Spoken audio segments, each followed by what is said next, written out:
Hello everyone, আশা করি সবাই অনেক ভালো আছেন। আমি আপনাদের দোয়া অনেক ভালো আছি। আজকে যে ব্লগটা করতে যাবো সেই ব্লগটা হচ্ছে ঐতিহ্যবাহী জমিদার বাড়ি নিয়ে একটা ছোটোখাটো মিনি ব্লগ ভিডিও করব। তো আপনারা কেউ ভিডিওটা টেনে দেখবেন না, সবাই ফুল ব্লগটা দেখতে থাকেন। জমিদাররা রাজারা কোথায় কেমনে কোন জায়গায় বসবাস করতো, তাদের আনাচে কানাচে সব কিছু আপনাদের দেখাবো। আমি আবারও আপনাদেরকে বলতেছি, সবাই ভিডিওটা কেউ টেনে দেখবে না, সবাই মনোযোগ দিয়ে ভিডিওটা দেখতে থাকেন। আমি এখন চলে যাচ্ছি জমিদার বাড়িতে। সেই জমিদার বাড়িটি ঐতিহ্যবাহী পুরনো অনেক আগেরকার দিনেরা রাজারা এবং রানীরা ওই জমিদার বাড়িতে বসবাস করত। এখনকার তেমন বসবাস করে না, বলতে গেলেও কেউ বসবাস করবে না, একবারে ওইটি পুরনো হয়ে গেছে। এই জন্য তো রাজারা চলে গেছে, তো এইসব রাজারা এখন নাই। সো আমি এত কথা না বাড়িয়ে জমিদার বাড়িতে চলে আসলাম। আপনারা দেখতে আছেন, তো আপনারা দেখতে আছেন ফার্স্ট যে ভিউটা তুলে ধরলাম, এইটা জমিদারের বাড়ির ফার্স্ট মেইন গেট। তো গিয়ে দেখা যাক জমিদার বাড়িতে ভিতরে কি কি পাওয়া যায়। তো আপনারা দেখতে পারছেন আমি চলে আসলাম। তো আমি ফার্স্ট টাইম জমিদার বাড়িতে আসি নাই, আরও অনেকবারই আসছি। তো হয়তো ওই সময় ভিডিও করা হয় না, তো এখনবার আসলাম। তো আপনারা তো সবাই তো আর দেখছেন না এটার ভিতরে কি আছে না আছে, তো আমি আজকের ভিডিওটা তুলে ধরলাম সবাইকে দেখার জন্য। তো গিয়ে দেখা যাক ভিতরে মানে কীরকম জমিদার কি কোথায় কোন জায়গায় কেমনে বসবাস করতো, আপনাদেরকে আজকে সব দেখাবো।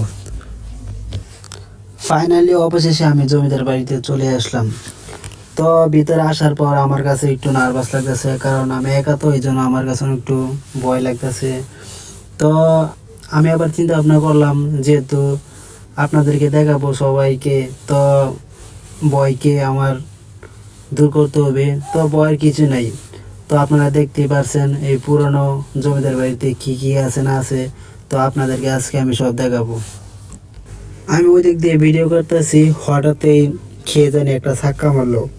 আমি তো অনেক ভয় আতঙ্ক হয়ে গেছি গাইস, বাট বলার মতো না, অনেক অনেক ভয় পাইছি, কারণ আমার সাথে কেউ নাই, আমি একা, তো এই জন্য অনেক ভয় পাইছি।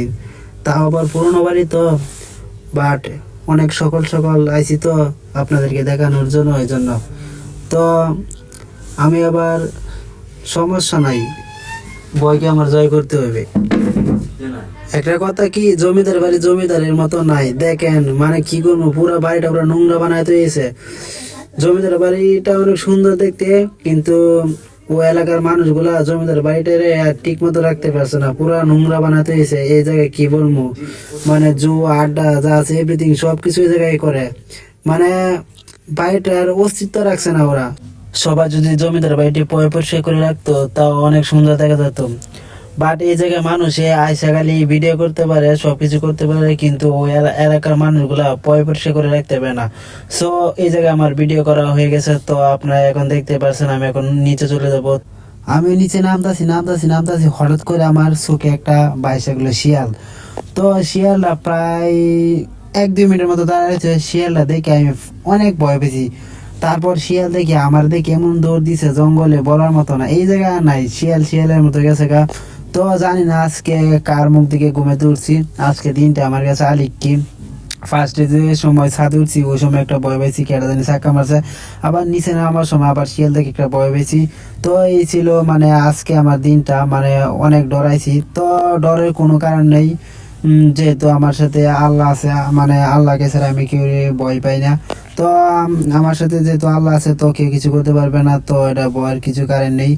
তো আপনারা দেখছেন এখন জমিদারা কোন জায়গায় গোসল করতো, ওইটা আপনাদেরকে দেখাবো। আপনারা জাস্ট ওয়েট দেখেন, একটু আপনাদেরকে দেখাচ্ছি জমিদারা যে কোন কোন কোন জায়গায় গোসল করতো এবং কি করতে না করতে সব দেখাবো।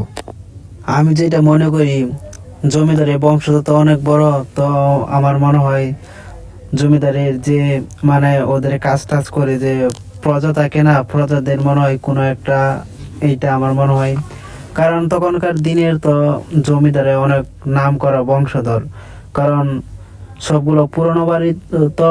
তো তেমন আমি এইসব বিষয় বুঝিও না, জমিদাররা মানে কিরকম ওইসব বিষয় আমার আবার বেশি বুঝছে আমার দাদু দাদিরা, কারণ তারা তো অনেক পুরোনো দিনের মানুষ তো হিসেবে ধরতে গেলে ওই যে জমিদার বংশধরের মানুষ, তো ওরা আমার থেকে ভালো বেটার বুঝবে, আমার দাদু দাদিরা। তো তেমন আমি এইসব বিষয়ে বুঝি না, জমিদাররা কি তখনকার কেমনে বসবাস করতো। তো এখন আমি চলে আসলাম জমিদাররা এই জায়গায় দেখতে পাচ্ছেন, ওই যে যে স্থানটি, ওই যে কচুরি মুচুরি দেখা যাচ্ছে, ওইটা জমিদার এই জায়গায় গোসল করতো। জমিদার, জমিদারের জিপুত এবং রানী, যেমন আরো অনেকে আছে জমিদারের পুরো বংশধর এই জায়গায় গোসল করতো। তো এই জায়গাটা দেখতে পাচ্ছেন অনেক শুকিয়ে গেছে, তো আগের মতো তেমন পানি নেই। তো এখন জমিদাররা তো বসবাস করে না, তখনকার দিনে ওরা বসবাস করতো, এখন আর জমিদার বংশধর কেউ নাই। তো এখন ওইটা পরেই রয়ে গেছে, তো এখন আর এটা কেউ গোসল করে না এবং পানিও নেই, তো এটা এমনই রয়ে গেছে।